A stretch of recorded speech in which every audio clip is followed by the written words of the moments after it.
Orang-orang musyrik semakin melipatkan tekanan. Dalam setiap peperangan, jumlah orang-orang Quraisy pasti lebih besar sekian lipat. Maka tidak heran jika mereka juga melancarkan serangan yang lebih gencar dan menekan orang-orang Muslim. Pada saat berjalan, Rasulullah Shallallahu Alaihi Wasallam terperosok ke dalam lubang yang sengaja dibuat Abu Amir si fasik. Ali segera meraih tangan beliau, lalu Talha bin Ubaidillah merangkulnya hingga beliau bisa berdiri lagi. Nafi bin Jubair berkata, aku mendengar ada seseorang dari Muhajirin berkata, aku ikut dalam perang Uhud, kulihat bagaimana anak panah melesat dari segala arah tertuju kepada Rasulullah Shallallahu Alaihi Wasallam. Namun semua anak panah itu sama sekali tidak mengenai beliau. Kulihat Abdullah bin Syihab Az-Zuhri berkata saat itu, tunjukkan kepadaku di mana Muhammad. Aku tidak akan selamat jika dia masih selamat. Padahal saat itu beliau ada di dekatnya. Tak ada seorang pun di sisi beliau. Bahkan kemudian dia melewati beliau. Setelah itu Safwan mengolok-oloknya. Namun dia menjawab, demi Allah, aku tidak bisa melihatnya. Aku berani sumpah demi Allah, pasti ada yang menghalangi pandangan kami. Patriotisme yang tak tertandingi. Orang-orang Muslim bangkit dengan patriotisme dan pengorbanan yang jarang terjadi seperti itu dan bahkan tidak pernah ada tandingannya dalam sejarah. Abu Talhah menjadikan dirinya sebagai pagar di hadapan Rasulullah Shallallahu Alaihi Wasallam. Dia membusungkan dadanya menerima hunjaman anak panah yang dilontarkan musuh karena hendak melindungi beliau. Anas berkata, pada saat perang Uhud, musuh memusatkan serangan terhadap Rasulullah Shallallahu Alaihi Wasallam, sementara Abu Talhah berada di hadapan beliau melindungi diri dengan tamengnya. Dia adalah seorang pemanah ulung yang jarang meleset bidikannya. Saat itu dia sampai mematahkan 2 atau 3 busur. Ada satu orang lagi yang bersamanya sambil memegangi kantong anak panah. Dia berkata, sediakan anak panah yang banyak lagi Abu Talhah. Sementara itu, Nabi Shallallahu Alaihi Wasallam terus mengawasi dengan seksama melihat ke arah musuh. Abu Talhah berkata, demi ayah dan ibuku, engkau tidak perlu mengawasi seperti itu karena takut terkena anak panah mereka. Leherku akan melindungi leher engkau. Juga diriwayatkan dari Anas, dia berkata, Abu Talhah menggunakan satu tameng bersama Nabi Shallallahu Alaihi Wasallam. Abu Talhah adalah seorang pemanah ulung. Jika dia melepaskan anak panah, maka beliau terus mengawasi anak panah itu hingga mengenai sasarannya. Abu Dujanah berdiri di hadapan Rasulullah Shallallahu Alaihi Wasallam, menjadikan punggungnya sebagai tameng untuk melindungi beliau. Sekalipun beberapa anak panah mengenai punggungnya, dia sama sekali tidak bergeming. Hatlub bin Abu Balta'ah mengejar Utbah bin Abi Waqqas yang telah memecahkan gigi seri beliau yang mulia. Setelah dekat, dia menyabetkan pedangnya hingga bisa memenggal kepala Utbah. Kemudian dia mengambil kuda dan pedangnya. Padahal Sa'ad bin Abi Waqqas yang berambisi dapat membunuh saudara kandungnya sendiri itu, Utbah bin Abi Waqqas, tetapi tampaknya dia tidak beruntung karena yang bisa membunuhnya adalah Hatib. Sementara Sa'al bin Hanif, salah seorang pemanah ulung, berjanji kepada Rasulullah Shallallahu Alaihi Wasallam siap untuk mati. Maka dia bangkit menerjang barisan orang-orang musyrik. Rasulullah Shallallahu Alaihi Wasallam juga ikut andil melepaskan anak panah sendiri. Dari Qatadah bin An-Nu'man bahwa Rasulullah Shallallahu Alaihi Wasallam melepaskan anak panah dari busurnya hingga 2 ujung patah. Lalu Qatadah bin An-Nu'man mengambil dan menyimpannya. Pada saat itu mata Qatadah juga terkena anak panah hingga ke tulang pipinya. Lalu beliau menyembuhkan hingga kembali seperti semula dan justru lebih baik dari matanya yang sebelah. Abdurrahman bin Auf bertempur dengan hebat hingga gigi serinya pecah dan mendapat 20 luka atau lebih di sekujur tubuhnya. Sebagian ada yang mengenai kakinya hingga jalannya pincang. Malik bin Sinan, ayah Abu Sa'id Al-Khudri, menghisap darah yang mengucur dari gigi seri Rasulullah Shallallahu Alaihi Wasallam hingga bersih. Beliau bersabda, muntahkanlah. Namun Malik menjawab, demi Allah, sekali-kali aku tidak akan memuntahkannya. Kemudian dia bangkit bertempur, lalu beliau bersabda, barang siapa ingin melihat salah seorang penghuni surga, maka hendaklah dia melihat orang ini. Dia terus bertempur hingga terbunuh sebagai syahid. Sekalipun wanita, Ummu Umarah juga ikut andil dalam pertempuran. Dia menghadang Ibnu Kami'ah di tengah kerumunan manusia, lalu memukulnya tepat mengenai bahunya dan menimbulkan luka menganga lebar. Dia menyusulinya dengan beberapa sabetan pedang lagi. Namun karena Ibnu Kami'ah mengenakan baju besi, akhirnya dia bisa menyelamatkan diri. Ummu Umarah terus bertempur hingga mendapat 12 luka. Mus'ab bin Umair bertempur dengan gencar melindungi Nabi SAW dari serbuan Ibnu Kami'ah dan rekan-rekannya. Sementara bendera perang ada di tangan kanannya. Mereka dapat menyabetkan pedang ke tangan kanannya hingga putus. Lalu dia membawa bendera itu di tangan kirinya. Dia terus bertahan menghadapi serangan orang-orang kafir hingga mereka dapat menyabet tangan kirinya hingga putus. Lalu bendera itu ditelungkupkan di dada dan lehernya hingga dia terbunuh. Yang membunuhnya adalah Ibnu Kami'ah karena dia mengira Mus'ab adalah Rasulullah SAW. Maka dia langsung berbalik arah ke orang-orang musyrik setelah dapat membunuhnya, lalu berteriak, "Muhammad telah terbunuh." Tersiarnya kabar kematian Rasulullah dan pengaruhnya terhadap peperangan. Tak seberapa lama setelah ada teriakan ini, maka seketika tersiarlah kabar kematian Rasulullah SAW di kalangan orang-orang muslim dan musyrik. Ini merupakan faktor yang amat halus namun mampu meluruhkan semangat para sahabat yang bertempur di sana dan posisinya jauh dari tempat beliau. Mental mereka langsung anjlok hingga barisan mereka menjadi guncang dan resah. Hanya saja teriakan itu justru menurunkan bobot serangan orang-orang musyrik. Karena dengan begitu mereka mengira telah bisa mewujudkan tujuan yang paling pokok. Kebanyakan mereka sibuk dengan pikirannya masing-masing, membayangkan sekian banyak orang-orang muslim yang menjadi korban. Rasulullah melanjutkan pertempuran dan menguasai keadaan.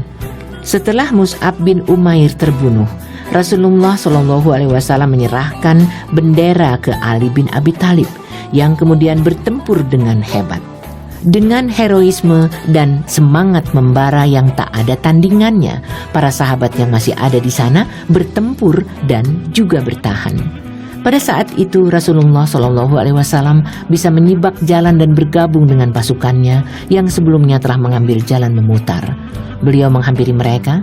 Yang pertama kali melihat kehadiran beliau adalah Ka'ab bin Malik. Setelah melihat kehadiran beliau, dia berteriak, "Bergembiralah wahai semua orang muslim, inilah Rasulullah SAW." Beliau segera memberi isyarat kepada Ka'ab agar diam, dengan tujuan agar orang-orang musyrik tidak mengetahui posisi beliau. Teriakan Ka'ab tadi bisa didengar orang-orang muslim, maka mereka berkerumun di sekitar beliau dan jumlahnya ada sekitar 30 orang. Setelah berkumpul, Rasulullah SAW mundur secara teratur ke jalan bukit bersama mereka dengan membuka jalan di antara orang-orang musyrik yang sedang melancarkan serangan. Bahkan serangan mereka semakin ditingkatkan untuk menghalangi pengunduran itu, tetapi mereka gagal menghalangi karena harus berhadapan dengan kehebatan para singa Islam. Utsman bin Abdullah bin Al-Mughirah, salah seorang penunggang kuda dari pasukan musyrikin, merangsek ke hadapan Nabi SAW sambil berkata, "Aku tidak selamat selagi dia masih selamat." Lalu beliau bangkit untuk menghadapinya. Hanya saja kuda Utsman bin Abdullah terperosok ke sebuah lubang. Al-Haris bin As-Simmah menghampiri Utsman dan membabat kakinya hingga terduduk. Kemudian dia meringkusnya dan melucuti senjatanya, lalu bermaksud membawanya ke hadapan Rasulullah SAW. Namun Abdullah bin Jabir mengejar Al-Harits dan menyabetkan pedang ke pundak Al-Harits hingga terluka. Abu Dujanah, seorang prajurit yang heroik dengan sorban merah yang dikaitkan di kepala, menyerang Abdullah bin Jabir dan menyabetkan pedang ke arahnya hingga kepalanya terpenggal. Justru pada saat peperangan yang pahit itu, orang-orang muslim dikuasai rasa kantuk sebagai suatu penentram hati yang datangnya dari Allah. Seperti disebutkan di dalam Al-Quran, Abu Talhah berkata, "Aku termasuk yang tak mampu membendung rasa kantuk saat perang Uhud, hingga pedangku jatuh dari tangan beberapa kali. Pedang itu jatuh, lalu kuambil, jatuh lagi, lalu kuambil lagi. Dengan gambaran keberanian seperti itu, beliau dan para sahabat yang bersamanya dapat mencapai jalan bukit dan memberi jalan bagi sisa-sisa pasukan yang lain untuk melewatinya hingga mencapai tempat yang aman. Dengan begitu, mereka bisa bertemu di bukit. Seperti apapun kecerdikan Khalid bin Al-Walid masih kalah dengan kecerdikan Rasulullah Shallallahu Alaihi Wasallam. Terbunuhnya Ubay bin Khalaf. Ibnu Ishaq menuturkan, setelah Rasulullah Shallallahu Alaihi Wasallam bisa berlindung di jalan bukit itu, Ubay bin Khalaf memergoki beliau seraya berkata, "Di mana Muhammad? Aku tidak akan selamat selagi dia masih selamat." Orang-orang bertanya, "Wahai Rasulullah, adakah seseorang di antara kita yang membuntuti di belakangnya?" "Biarkan saja," jawab Rasulullah. Setelah dekat, beliau mengambil tombak pendek dari Al-Haris bin As-Simah. Setelah tombak berada di tangan, beliau mengibas-ngibaskan sehingga lalat-lalat yang hinggap di punggung onta pun berterbangan. Kemudian beliau memapasi Ubay dan melihat tulang selangkangnya di balik celah antara baju besi dan topi besi. Beliau memukulkan tombak ke tulang selangka Ubay itu hingga beberapa kali dia limbung dari punggung kudanya. Saat kembali ke Mekah, luka di tulang selangkanya menjadi bengkak. Sekalipun sebenarnya luka itu hanya luka kecil.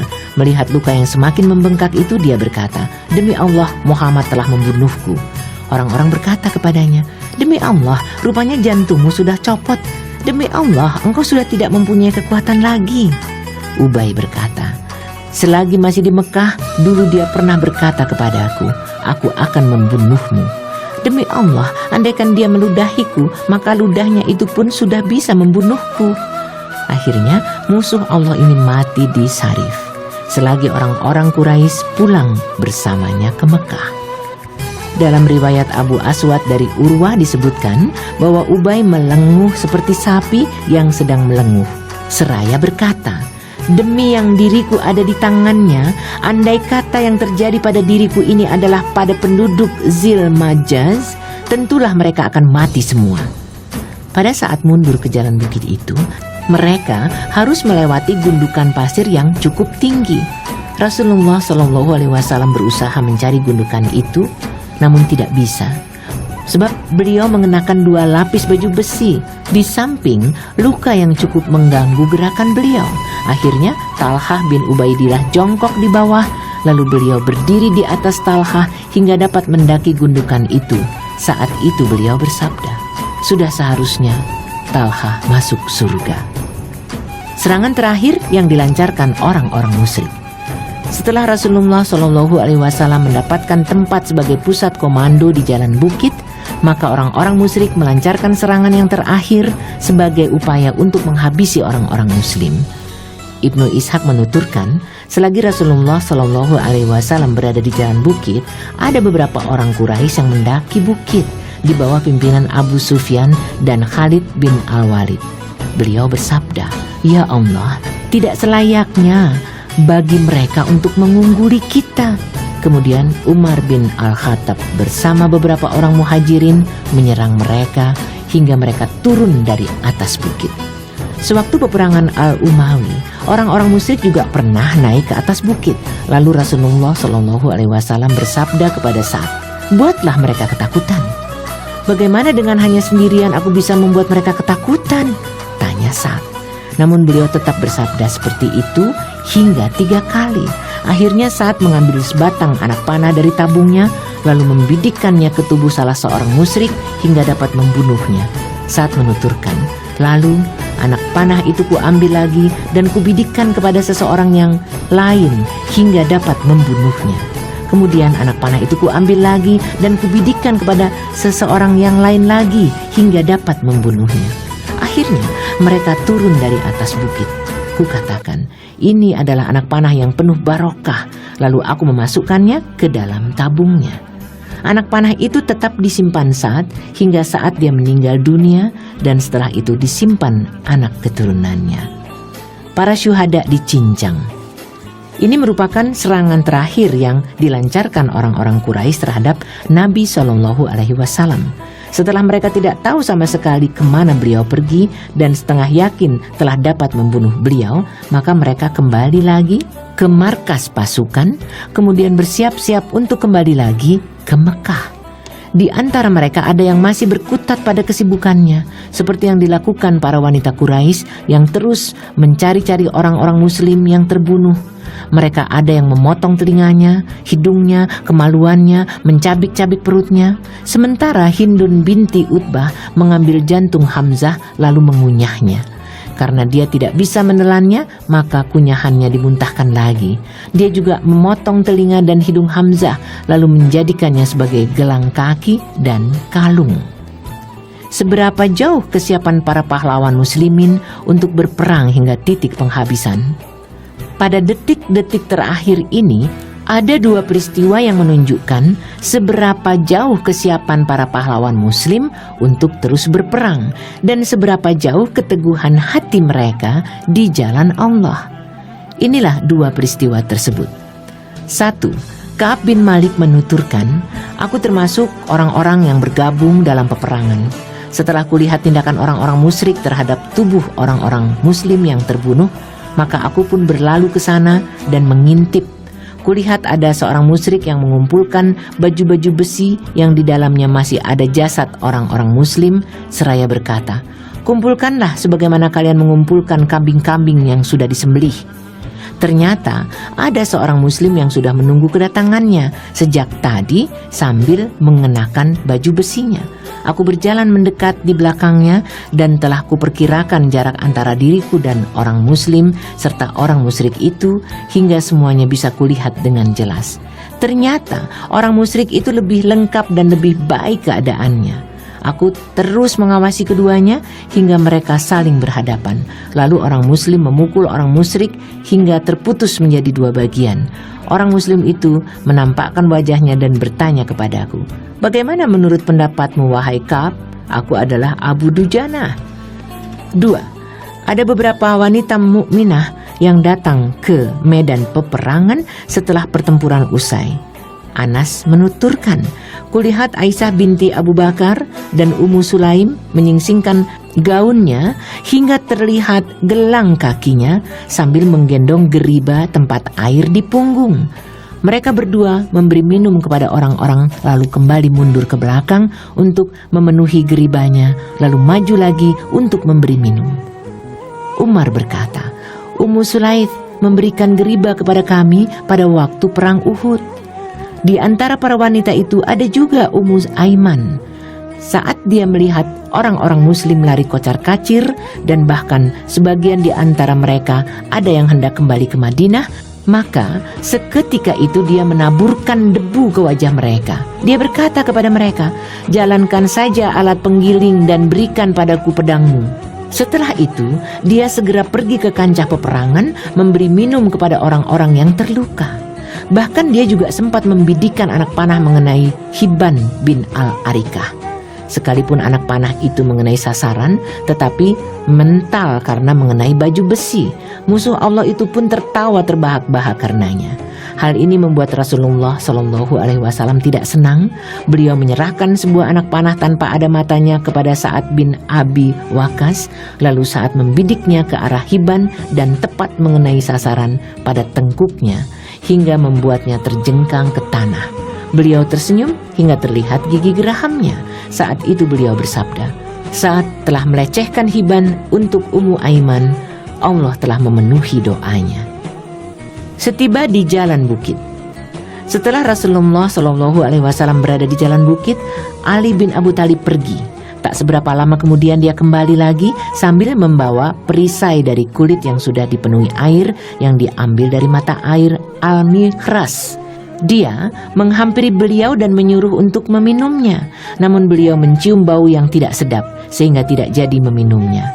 Air itu beliau pergunakan untuk membasuh darah di muka beliau dan mengguyurkannya ke kepala sambil bersabda, Allah amat murka terhadap orang yang membuat wajah nabinya berdarah. Sahal berkata, demi Allah, aku benar-benar tahu siapa yang membasuh luka Rasulullah SAW, siapa yang menuangkan air dan dengan apa mengobati.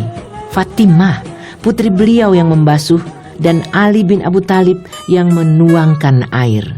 Tatkala Fatimah melihat bahwa basuhan air itu justru membuat darah beliau semakin mengalir banyak, maka dia menyobek sepotong tikar lalu membakarnya dan menempelkannya di luka beliau hingga darahnya berhenti.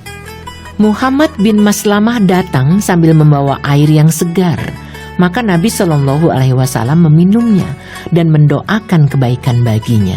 Beliau sholat zuhur di tempat itu sambil duduk karena lukanya, sedangkan orang-orang muslim di belakang beliau juga sambil duduk. Kegembiraan Abu Sufyan seusai perang dan dialognya dengan Umar bin Al-Khattab. Setelah persiapan orang-orang musyrik untuk pulang ke Mekah sudah rampung, Abu Sufyan naik ke atas bukit lalu berseru, "Apakah di tengah kalian ada Muhammad?" Tak seorang pun yang menjawab. Lalu dia berseru lagi, "Apakah di tengah kalian ada Ibnu Kahafah?" Maksudnya adalah Abu Bakar As-Siddiq. Tak seorang pun yang menjawab. Lalu dia berseru lagi, "Apakah di tengah kalian ada Umar bin Al-Khattab?" Tak seorang pun yang menjawab. Karena memang Nabi Shallallahu Alaihi Wasallam melarangnya. Abu Sufyan hanya menanyakan 3 orang ini karena dia dan kaumnya menganggap mereka inilah yang menjadi sendi tegaknya Islam. Abu Sufyan berkata lagi, "Cukuplah bagi kalian orang-orang itu." Umar yang mendengar ucapan Abu Sufyan ini tidak mampu menahan diri.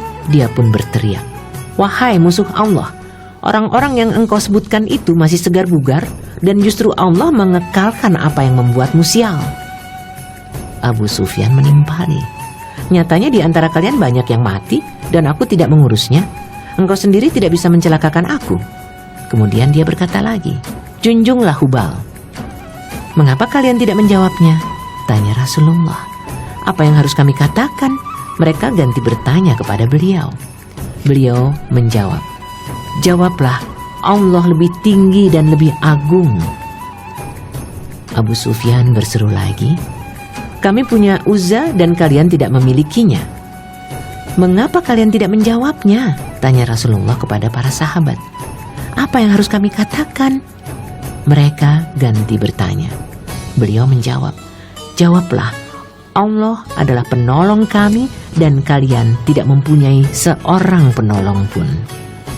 Abu Sufyan berseru lagi, "Kalau sudi naiklah engkau ke sini. Perang ini sudah membalaskan perang Badar. Peperangan sudah imbang." Umar menjawab, "Tidak sama. Orang-orang kami yang terbunuh berada di surga, sedangkan orang-orang kalian yang terbunuh ada di neraka." Kemudian Abu Sufyan berkata lagi, "Wahai Umar, kemarilah." Rasulullah Shallallahu Alaihi Wasallam bersabda, "Hampirilah dia, lihat apa maunya." Maka Umar menghampiri Abu Sufyan.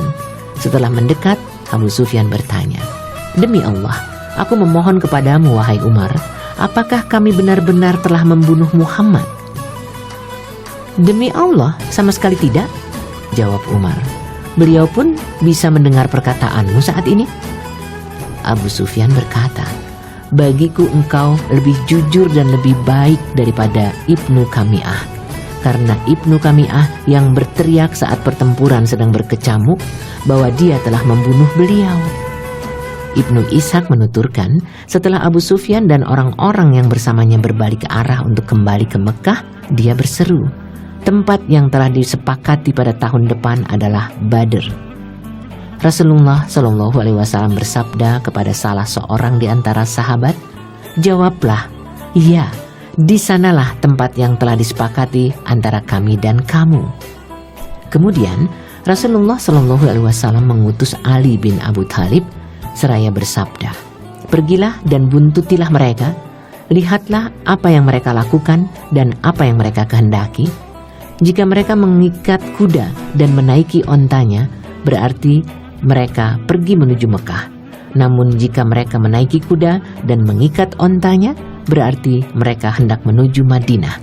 Demi yang diriku ada di tangannya, jika mereka menghendaki yang demikian itu, maka aku benar-benar akan menghadapi mereka di sana dan menggempur mereka." Ali menuturkan, "Lalu aku membuntuti mereka untuk melihat apa yang mereka kerjakan. Ternyata mereka mengikat kuda dan menaiki onta. Mereka pergi ke Mekah, mencari orang-orang yang terbunuh dan terluka. Mereka memeriksa dan mencari orang-orang yang terluka dan terbunuh. Setelah orang-orang Quraisy pulang, Zaid bin Sabit berkata, Rasulullah Shallallahu Alaihi Wasallam mengutusku agar mencari Sa'ad bin Arabi. Beliau bersabda, jika engkau menemukannya, sampaikan salamku kepadanya. Katakan juga kepadanya, Rasulullah Shallallahu Alaihi Wasallam bertanya kepadamu, bagaimana yang engkau rasakan? Zaid bin Sabit menuturkan, kemudian aku berputar-putar di antara orang-orang yang terbunuh, hingga aku menemukannya dengan sebuah tombak terakhir yang mengenainya. Sementara di sekujur tubuhnya ada 70 luka, entah karena sabetan pedang, hujaman anak panah, ataupun tikaman tombak. Wahai Sa'id, kataku, sesungguhnya Rasulullah Shallallahu Alaihi Wasallam menyampaikan salam kepadamu dan bersabda kepadamu, sampaikan kepadaku bagaimana yang engkau rasakan. Saat bertanya, jadi Rasulullah Shallallahu Alaihi Wasallam menyampaikan salam kepadaku. Sampaikan kepada beliau, wahai Rasulullah, aku mencium bau surga. Katakan pula kepada kaumku Ansor, kalian tidak perlu lagi mencari alasan di sisi Allah jika memang Rasulullah Shallallahu Alaihi Wasallam sudah selamat dan ada mata yang melihatnya. Setelah itu, dia langsung menghembuskan nafasnya yang terakhir. Di antara orang-orang yang terluka itu, mereka juga menemukan Al-Usairim dari Bani Abdul Asal Amr bin Sabit. Di badannya masih terhujam tombak kecil. Sebelum itu, mereka menawarinya agar masuk Islam, namun Al-Usairim menolaknya. Bukankah ini Al-Usairim? Apa yang telah dilakukannya? Mereka bertanya-tanya. Saat kami meninggalkannya, dia masih menolak perintah kami. Kemudian mereka bertanya kepadanya, apa yang telah engkau lakukan? Apakah karena engkau merasa kasihan kepada kaummu, ataukah karena kecintaan kepada Islam? Al-Usairim menjawab, karena kecintaan kepada Islam, aku telah beriman kepada Allah dan Rasul-Nya. Kemudian aku berperang bersama Rasulullah Shallallahu Alaihi Wasallam hingga aku mendapatkan musibah seperti yang kalian lihat saat ini. Setelah itu dia meninggal dunia. Mereka mengabarkan kejadian ini kepada Rasulullah Shallallahu Alaihi Wasallam. Lalu beliau bersabda, dia termasuk penghuni surga. Abu Hurairah berkata, padahal sekalipun Al-Usairim belum pernah sholat kepada Allah. Di antara orang-orang yang terluka itu, mereka juga menemukan Kuzaman yang bertempur dengan hebat. Lazimnya seorang pahlawan perang. Dia bisa membunuh 7 atau 8 orang musyrik dengan tangannya sendiri. Mereka mendapatkannya, menahan rasa sakit karena luka yang dideritanya. Lalu mereka membawanya ke perkampungan Bani Zafar. Orang-orang muslim berusaha menghiburnya, namun dia menjawab, demi Allah, aku ikut berperang hanya karena pertimbangan kaumku. Kalau tidak karena itu, aku tak akan sudi berperang. Karena merasa tidak tahan lagi dengan sakit yang dideritanya, maka dia pun bunuh diri. Setelah mendengar kabarnya, Rasulullah Shallallahu Alaihi Wasallam bersabda, jika dia berkata seperti itu, maka dia termasuk penghuni neraka. Begitulah akhir perjalanan orang-orang yang berperang karena membela kesukuannya atau karena berjuang untuk meninggikan kalimat Allah, sekalipun mereka berperang di bawah bendera Islam dan bergabung bersama pasukan Rasulullah Shallallahu Alaihi Wasallam dan para sahabat.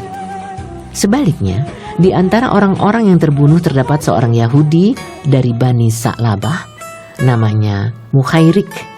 Saat perang Uhud itu, dia berkata kepada kaumnya, wahai semua orang Yahudi, demi Allah, kalian sudah tahu bahwa membantu Muhammad saat ini merupakan kewajiban bagi kalian. Mereka berkata, hari ini adalah hari Sabtu.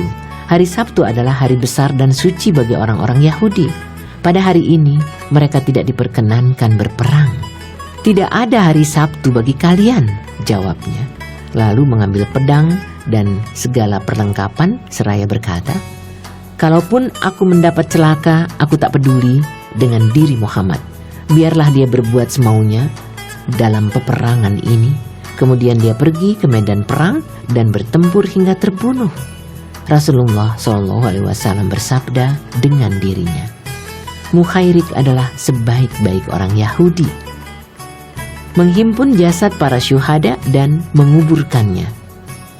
Rasulullah SAW menghampiri orang-orang yang terbunuh sebagai syuhada dan bersabda, Aku menjadi saksi atas mereka bahwa tidaklah ada yang terluka karena Allah, melainkan Allah akan membangkitkannya pada hari kiamat.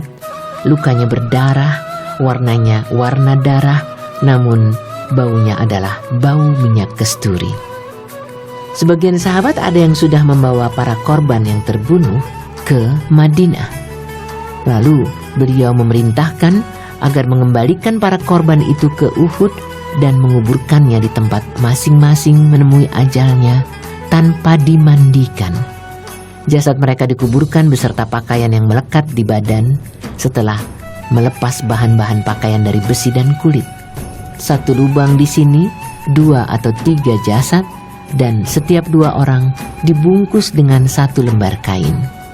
Siapakah yang lebih banyak hafal Al-Quran? Tanya beliau. Setelah mereka menunjuk seseorang yang dimaksud, maka orang itulah yang lebih dahulu dimasukkan ke dalam liang lahat, dan beliau bersabda, Aku menjadi saksi atas mereka pada hari kiamat. Jasad Abdullah bin Amr bin Haram dan Amr bin Al-Jamuh dihimpun dalam satu liang karena diketahui keduanya saling mencintai. Mereka kehilangan mayat Hanzalah. Setelah mencari kesana kemari, mereka mendapatkannya di sebuah gundukan tanah yang masih menyisakan guyuran air di sana. Rasulullah SAW mengabarkan para sahabat bahwa malaikat sedang memandikan jasadnya. Lalu beliau bersabda, Tanyakan kepada keluarganya, ada apa dengan dirinya? Lalu mereka bertanya kepada istrinya, dan dikabarkan tentang keadaannya sedang junub saat berangkat perang. Dari kejadian ini dia mendapatkan julukan Ghasilul Malaikat, atau orang yang dimandikan malaikat.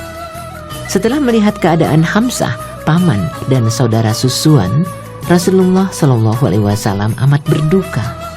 Tatkala bibi beliau, Safiyah, hendak melihat jasad saudaranya, Hamzah, maka beliau memerintahkan anaknya Az-Zubair untuk mengalihkan agar tidak melihat apa yang menimpa jasad Hamzah. Ada apa memangnya? Tanya Safiyah. Kudengar saudaraku itu banyak mendapat luka dan itu terjadi karena Allah. Kami ridho sekalipun keadaan sedemikian rupa. Aku akan tabah dan sabar, insya Allah. Lalu dia mendekati jasad Hamzah, memandanginya, lalu berdoa baginya. Setelah itu dia mundur dan memohon ampun baginya. Rasulullah SAW memerintahkan agar jasad Hamzah dikubur satu liang dengan jasad Abdullah bin Jahsi, keponakannya dan saudara sesusuan. Ibnu Mas'ud berkata, kami tidak pernah melihat Rasulullah SAW dalam keadaan menangis lebih sesenggukan daripada tangisannya atas Hamzah bin Abdul Muttalib. Beliau memeluknya kemudian berdiri di sampingnya. Beliau menangis lagi hingga terisak-isak.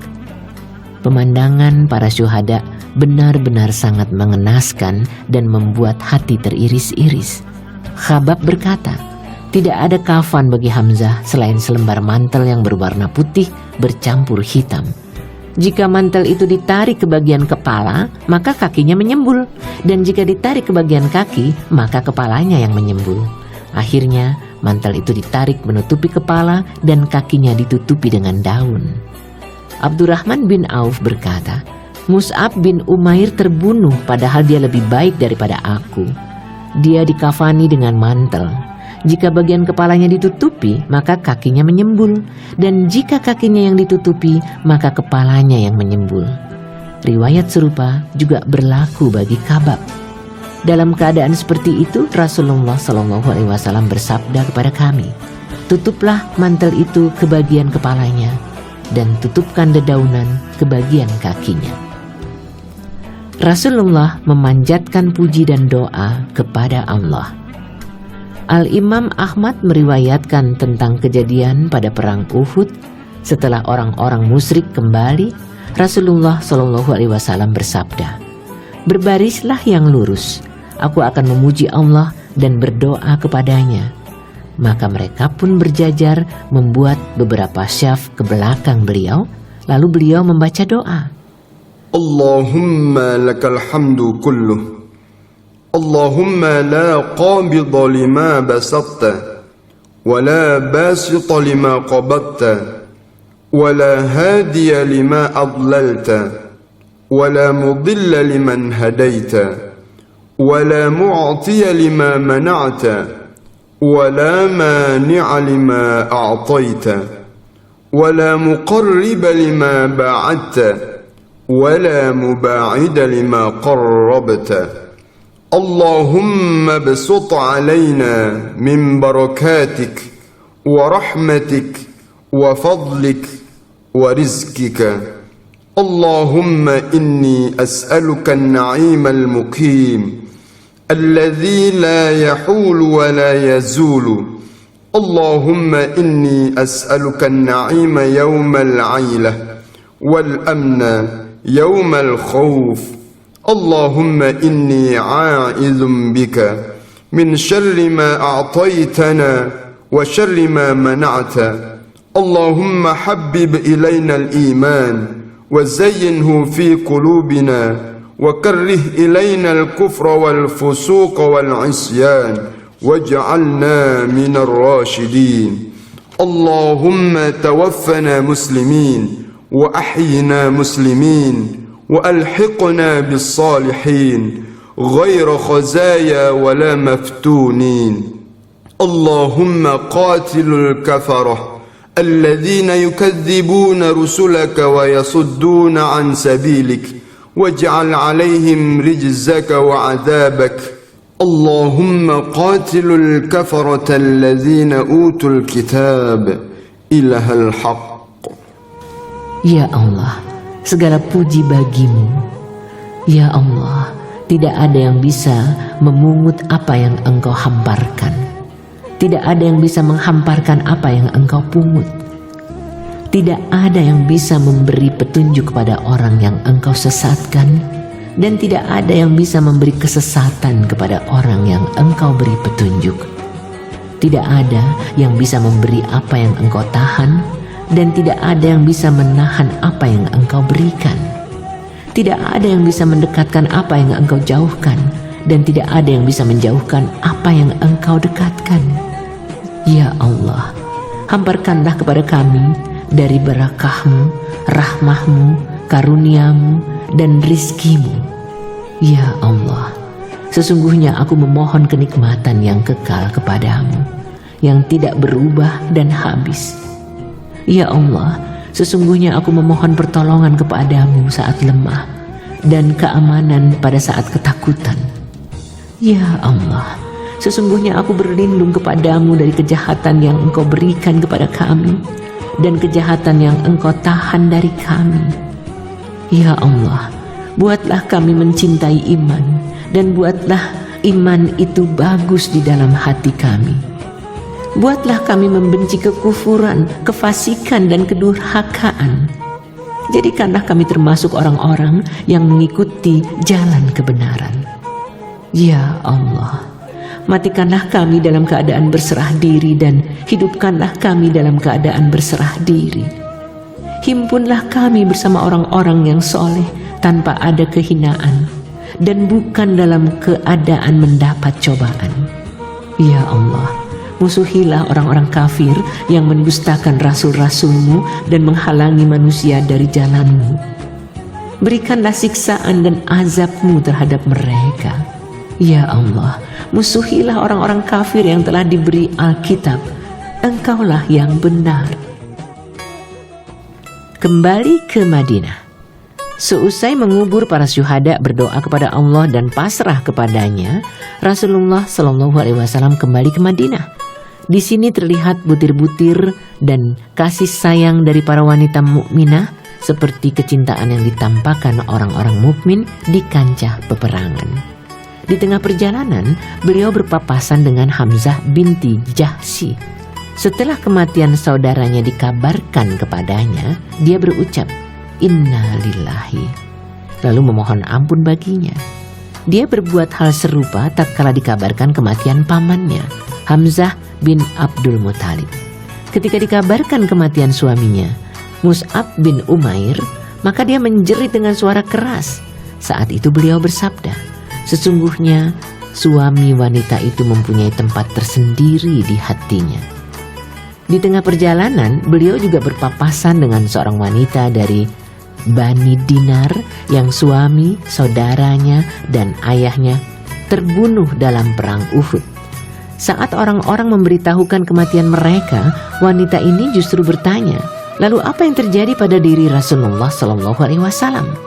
"Beliau baik-baik saja, wahai Ummu Fulan. Beliau membawa puji bagi Allah seperti yang engkau inginkan," jawab mereka. "Tunjukkan kepadaku agar aku bisa melihat beliau," pintanya. Ketika wanita itu sudah melihat beliau, maka dia berkata, "Setiap musibah asal tidak menimpa engkau adalah kecil."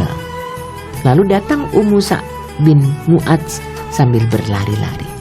Sementara saat sedang memegang tali kekang kuda beliau, Sa'd berkata, "Wahai Rasulullah, itu adalah ibuku."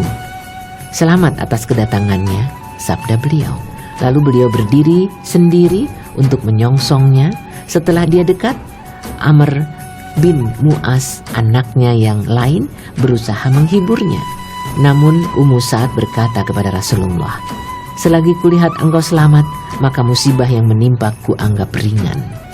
Kemudian beliau berdoa untuk keluarga para korban perang Uhud. Lalu beliau bersabda, "Wahai Ummu Sa'd, bergembiralah dan sampaikanlah kabar gembira kepada keluarga mereka, bahwa mereka yang terbunuh saling menyayangi di surga semuanya, dan mereka juga memintakan syafaat bagi keluarga mereka semua." Ummu Sa'd berkata, "Kami redha wahai Rasulullah, siapakah yang masih ingin menangis setelah ini?" Lalu dia berkata lagi, "Wahai Rasulullah, berdoalah bagi orang-orang yang menggantikan keluarga mereka." Beliau bersabda, "Ya Allah, singkirkanlah duka hati mereka, gantilah yang hilang, dan baguskanlah orang-orang yang menggantikan mereka." Tiba di Madinah. Pada sore hari itu pula, Sabtu, tanggal 7 Syawal 3 Hijriah, Rasulullah SAW tiba di Madinah. Setelah bertemu keluarganya, beliau menyerahkan pedang kepada putrinya Fatimah seraya bersabda, "Bersihkanlah darah di pedang ini, wahai putriku. Demi Allah, ia telah memperlihatkan kehebatannya pada perang kali ini." Ali bin Abu Thalib juga menyerahkan pedangnya kepada Fatimah seraya berkata, "Bersihkan pula darah di pedang ini. Demi Allah, ia telah memperlihatkan kehebatannya kepadaku pada perang kali ini." Lalu Rasulullah SAW bersabda, "Jika engkau telah memperlihatkan kehebatanmu dalam perang ini, maka Sal bin Hunayf dan Abu Dujanah juga telah berbuat hal yang serupa bersamamu." Korban yang terbunuh di kedua belah pihak. Beberapa riwayat telah sepakat menyebutkan bahwa korban yang mati di pihak orang-orang muslim ada 70 orang, yang kebanyakan berasal dari kalangan Ansar, tepatnya sebanyak 64 dari Aus. Sementara dari kalangan Yahudi ada 1 orang yang terbunuh, sedangkan dari kalangan Muhajirin hanya 4 orang. Sedangkan korban terbunuh dari pihak orang-orang musyrik menurut Ibnu Ishaq ada 20 orang. Tetapi setelah penelusuran yang lebih mendetail dengan mempertimbangkan kondisi peperangan saat itu, dan hal ini juga dilakukan beberapa pakar biografi dan peperangan, ternyata korban di pihak mereka ada 37 orang. Suasana duka menyelimuti Madinah. Orang-orang muslim berada di Madinah pada malam Ahad sepulang dari perang Uhud. Suasana duka menyelimuti diri mereka, ditambah lagi keadaan badan yang terasa letih dan payah. Kali ini mereka benar-benar mendapat bencana, namun begitu mereka tetap berjaga-jaga di dalam dan pinggir Madinah. khususnya menjaga komandan tertinggi Rasulullah SAW yang sewaktu-waktu bisa terancam bahaya.